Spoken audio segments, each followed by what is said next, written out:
आज हमारे सामने मौजूद हैं डॉक्टर बीबी बधवा, जो कि दिल्ली मेडिकल एसोसिएशन के प्रेसिडेंट हैं। आज हम इनसे बात करेंगे दिल्ली के अंदर मेडिकल में प्रॉब्लम्स डॉक्टरों को।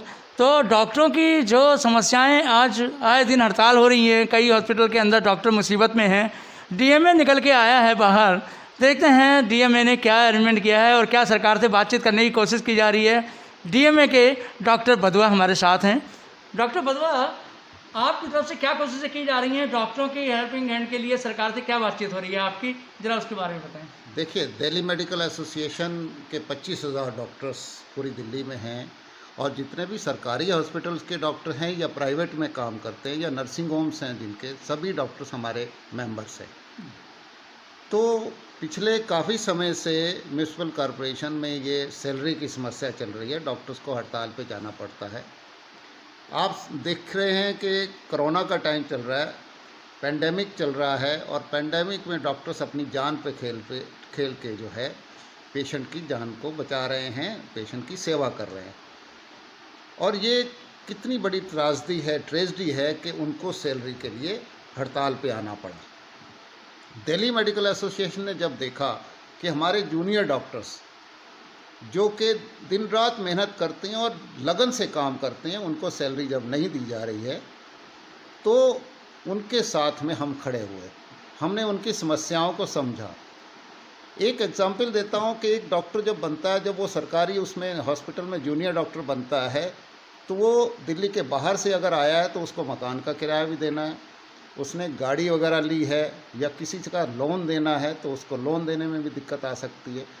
तो 4 महीने से अगर डॉक्टर को सैलरी नहीं मिली है तो अपना खर्चा कैसे चलाएगा, वो काम भी कैसे दिल से करेगा, उसका मन कैसे करेगा काम करने का, वो किस तरह से अपनी जीविका चलाएगा, एक सबसे बड़ी समस्या। उसके अलावा जो सीनियर डॉक्टर्स हैं उनको भी 4 महीने से सैलरी नहीं मिली है। दिल्ली मेडिकल एसोसिएशन जो डॉक्टर के साथ में आके खड़ी हुई है, इस समस्या को समझा और हमने अथॉरिटीज़ से बात की। अथॉरिटीज़ ने अपनी समस्याओं को बताया, भी हमारे साथ में ये इश्यूज़ हैं, फंड्स का क्राइसिस है, और फंड्स के क्राइसिस की वजह से हम जो इनकी सैलरी नहीं रिलीज़ कर पाए। लेकिन हमने उनको परसुएड किया, उनको समझाया कि डॉक्टर्स बहुत ज़्यादा क्राइसिस में हैं, आपको इनकी सैलरी इमीडिएट रिलीज़ करनी चाहिए, और मरीज़ों को जो परेशानी हो रही है उसको जो है दूर करना चाहिए। तो हमें जो है ये आश्वासन दिया गया कि जल्दी से जल्दी सैलरी रिलीज़ करी जाएगी। अभी सुबह की मुझे खबर मिली है कि उन्होंने 3 महीने की सैलरी जो डॉक्टर्स का बकाया था वो उन्होंने रिलीज़ कर दिया है। तो अभी जो है हम ये दिल्ली मेडिकल एसोसिएशन ने डॉक्टर्स से रिक्वेस्ट किया कि वो स्ट्राइक को कॉल ऑफ करें, और लॉन्ग टर्म सॉल्यूशंस के लिए जो एसोसिएशन उनकी डॉक्टर्स की, जो सरकारी डॉक्टर्स की एसोसिएशन वो मांग कर रही है कि इसका लॉन्ग टर्म सॉल्यूशन हमें दीजिए।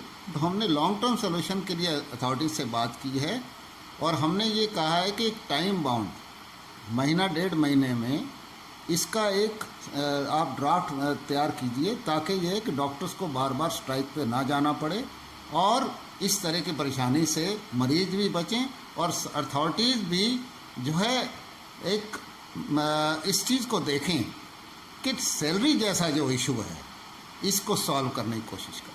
अभी अब देखने में आया है कि इनका जब डॉक्टरों की ये प्रॉब्लम्स आती हैं या नर्सेस की कोई प्रॉब्लम्स आती है, कुछ दिनों पहले नर्स भी जो है ना पूरी यूनियन के साथ सड़क पर उतरी थी, और अभी आपका 4th क्लास कर्मचारी भी उतरा था।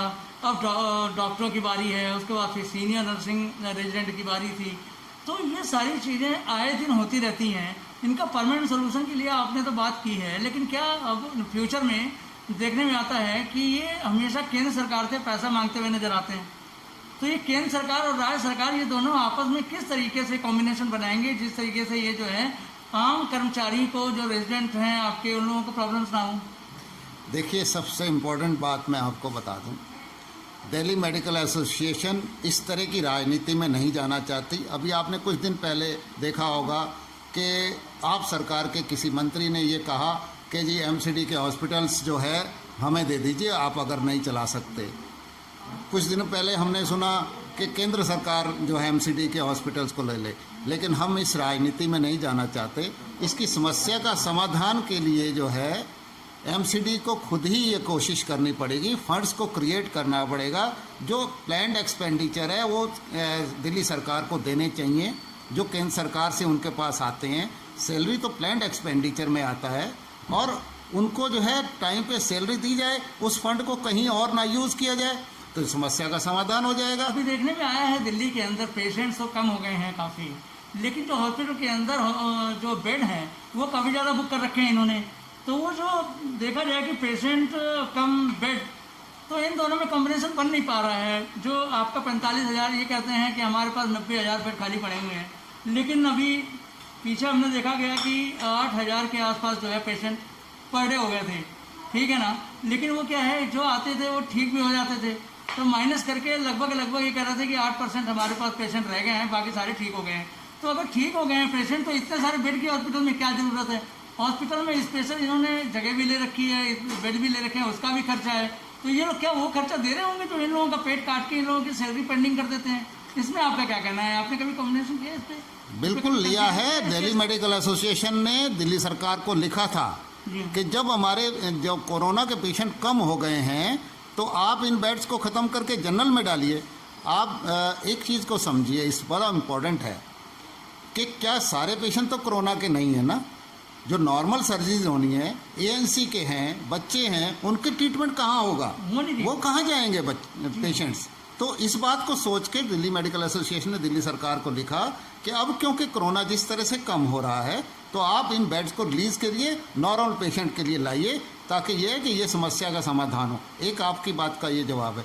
दूसरा, जहाँ तक फंड्स की क्राइसिस जो इम्पोर्टेंट है, फंड्स का क्राइसिस, एमसीडी को नए एवेन्यूज़ क्रिएट करने पड़ेंगे और एक सामंजस्य बनाना पड़ेगा दिल्ली सरकार के साथ में, ताकि वो फंड्स जो है नॉर्मल उनको रिलीज़ होते रहें।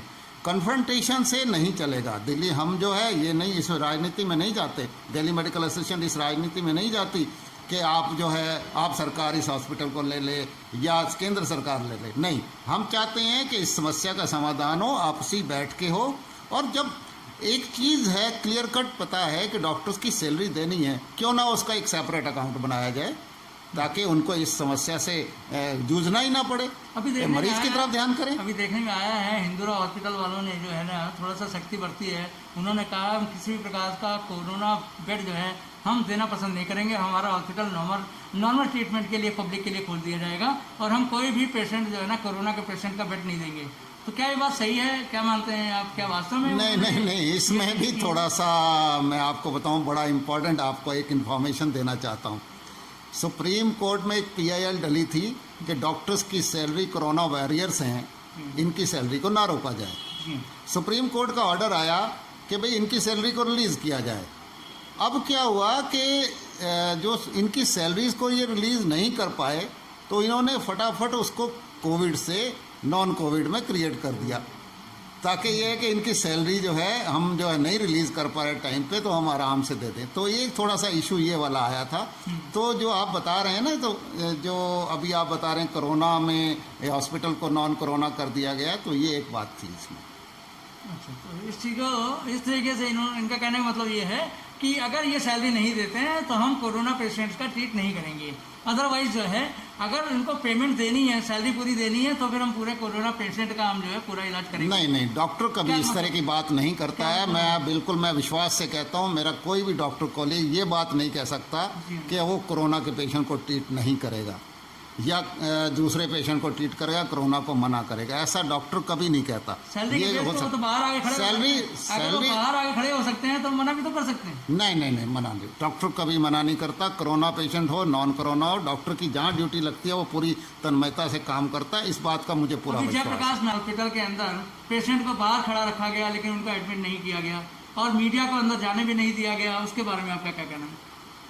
सर, ये एडमिनिस्ट्रेटिव होगा कोई इशू, मैं इस बारे में जानकारी नहीं है मुझे, मैं इस बारे में कमेंट नहीं करूँगा।